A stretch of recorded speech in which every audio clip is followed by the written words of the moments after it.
रात गहरी थी। घर के कोने में रखा दिया बार बार बुझने को था। नूर आंगन में बैठा जमीन को देखे जा रहा था, चुप गुम, जैसे किसी गहरी सोच में खोया हो। हलीमा ने धीरे से कहा, ये सब फिर से शुरू हो गया है। नूर, हवा में एक अजीब बेचैनी थी, जैसे कुछ अनदेखा घूम रहा। मौलवी साहब दरवाजे के पास तस्बीह पढ़ रहे थे, पर उनकी आंखों में भी डर साफ दिख रहा था। नूर ने आसमान की ओर देखा और धीमी आवाज में बोला, शायद कोई साया अब भी हमारे साथ है। हवा अचानक थमसी गई। कहीं दूर कोई दरवाजा अपने आप चरमराया। रात कटती गई और हर पल डर को थोड़ा और गहरा कर गया। दीवार पर पड़ती परछाई ऐसे हिल रही थी जैसे कोई वहाँ खड़ा। हलीमा की सांसें तेज हो गई। नूर ने आंखें बंद करके कहा, कल आमिल आएगा, सब ठीक हो जाएगा। पर उसके लहजे में भरोसे से ज्यादा डर था। अगली सुबह कुछ अजीब थी। सूरज निकला, मगर रोशनी में भी एक अंधेरा सा था। मौलवी साहब ने कहा, ये मामूली बात नहीं है बेटा, जो ताकत जागी है वो बहुत पुरानी है। हलीमा ने अंदर से आवाज दी, आज आमिल को बुला लो, ये घर अब कुछ कह रहा है। दोपहर में दरवाजा बजा। आमिल आया, शांत, पर उसकी नजरें बहुत भारी थी। वो फर्श पर बैठ गया और कुछ पढ़ने लगा। हवा का रुख बदल गया, दिया कांपने लगा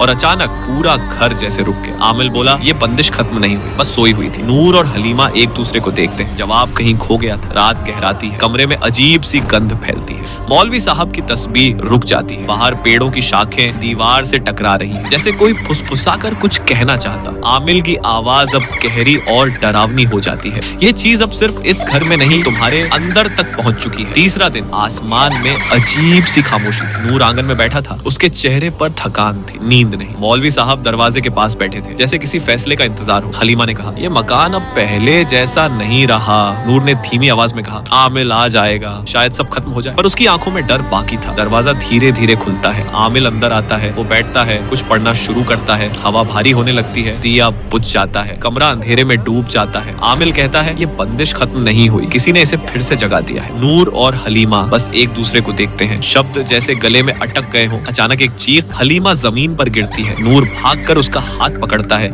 आमिल जोर से आयतें पढ़ता है। हवा गूंजने लगती है। दिया अपने आप फिर से जल उठता है और फिर एक पल के लिए सब थम जाता है। आमिल धीमे स्वर में कहता है, अब ये जगह खाली है, लेकिन ये नींद असली नहीं। मौलवी साहब चुप खड़े रहते हैं।